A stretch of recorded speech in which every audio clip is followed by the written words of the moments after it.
You know, if you take people, and I've told you this, and you expose them voluntarily to things that they are avoiding and are afraid of, you know, that they know they need to overcome in order to meet their goals, their self-defined goals.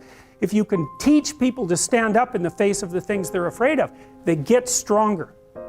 And you don't know what the upper limits to that are, because you might ask yourself, like, if for 10 years, if you didn't avoid doing what you knew you needed to do, by your own definitions, right, within the value structure that you've created to the degree that you've done that, what would you be like? Well, you know, there are remarkable people who come into the world from time to time, and there are people who do find out over decades-long periods what they could be like if they were who they were, if they spoke their being forward. And they get stronger and stronger and stronger, and we don't know the limits to that. We do not know the limits to that. And so you could say, well, in part, perhaps the reason that you're suffering unbearably can be left at your feet, because you're not everything you could be, and you know it. And of course, that's a terrible thing to admit, and it's a terrible thing to consider, but there's real promise in it, right? Because it means that perhaps there's another way that you could look at the world, and another way that you could act in the world, so what it would reflect back to you would be much better than what it reflects back to you now.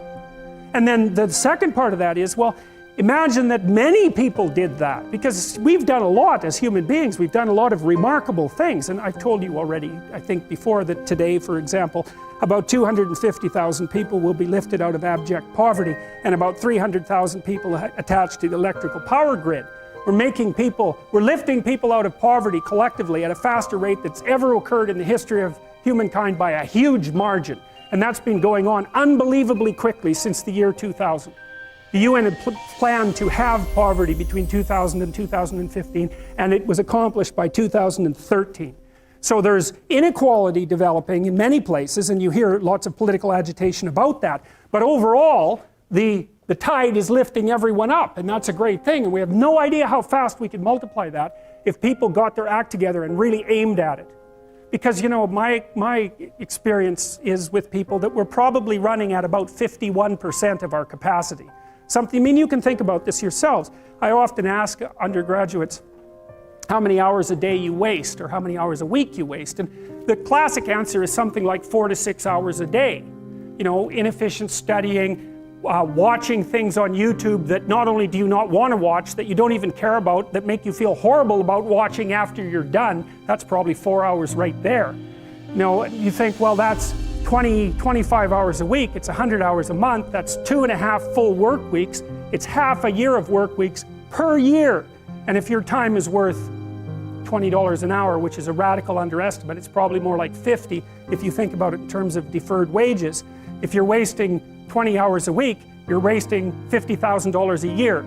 And you are doing that right now. And it's because you're young, wasting $50,000 a year is a way bigger catastrophe than it would be for me to waste it, because I'm not going to last nearly as long.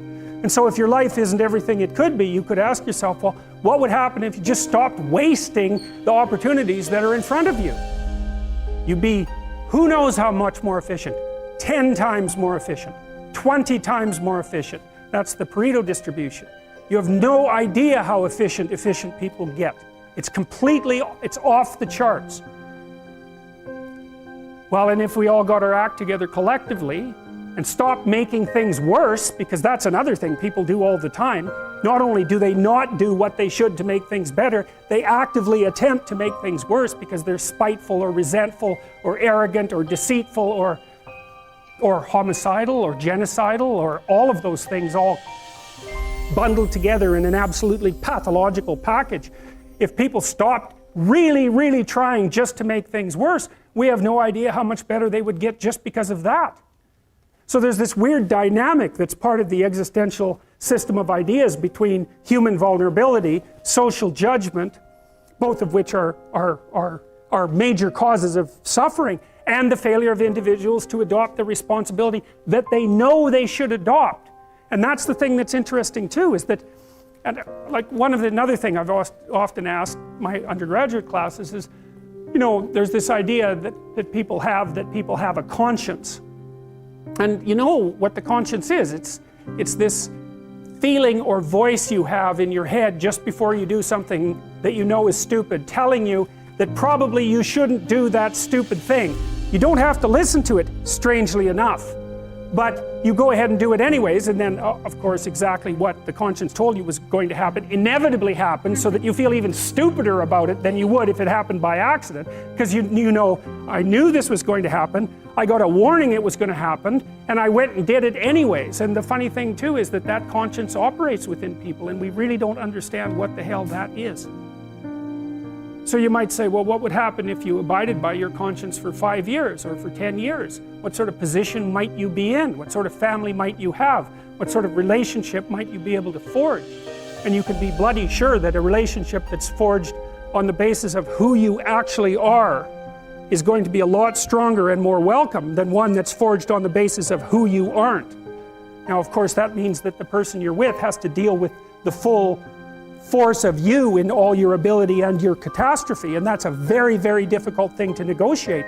But if you do negotiate it, well, at least you have something, you have somewhere solid to stand, and you have somewhere to live, you have a real life. And it's a great basis upon which to bring children into the world, for example, because you can have an actual relationship with them instead of torturing them half to death, which is what happens in a tremendously large minority of cases. Well, it's more than that too, because, and this is what I'll close with, and this is why I wanted to introduce Solzhenitsyn's writings to you. You see, because it isn't merely that your fate depends on whether or not you get your act together and to what degree you decide that you're going to live out your own genuine being. It isn't only your fate, it's the fate of everyone that you're networked with.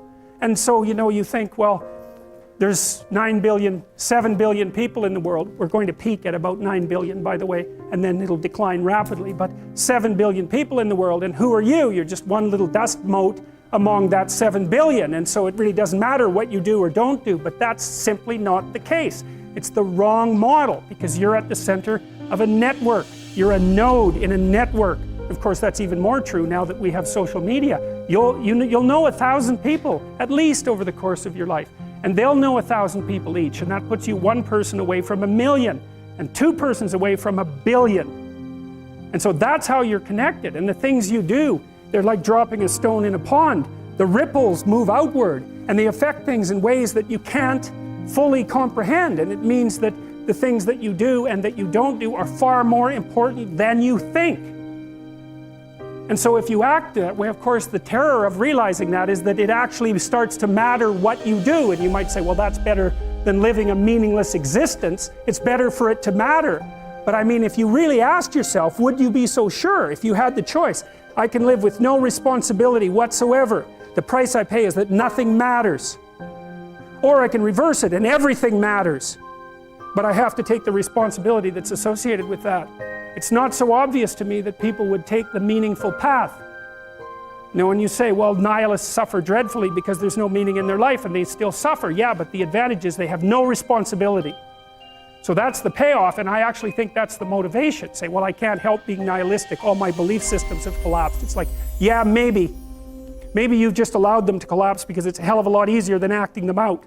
And the price you pay is some meaningless suffering, but you can always whine about that and people will feel sorry for you, and you have the option of taking the pathway of the martyr, so that's a pretty good deal, all things considered, especially when the alternative is to bear your burden properly and to live forthrightly in the world. Well, what Solzhenitsyn figured out, and so many people in the 20th century, it's not just him, even though he's the best example, is that if you live a pathological life, you pathologize your society. And if enough people do that, then it's hell. Really, really. And you can read the Gulag Archipelago if you have the fortitude to do that, and you'll see exactly what hell is like. And then you can decide if that's a place you'd like to visit, or even more importantly, if it's a place you'd like to visit and take all your family and friends. Because that's what happened in the 20th century.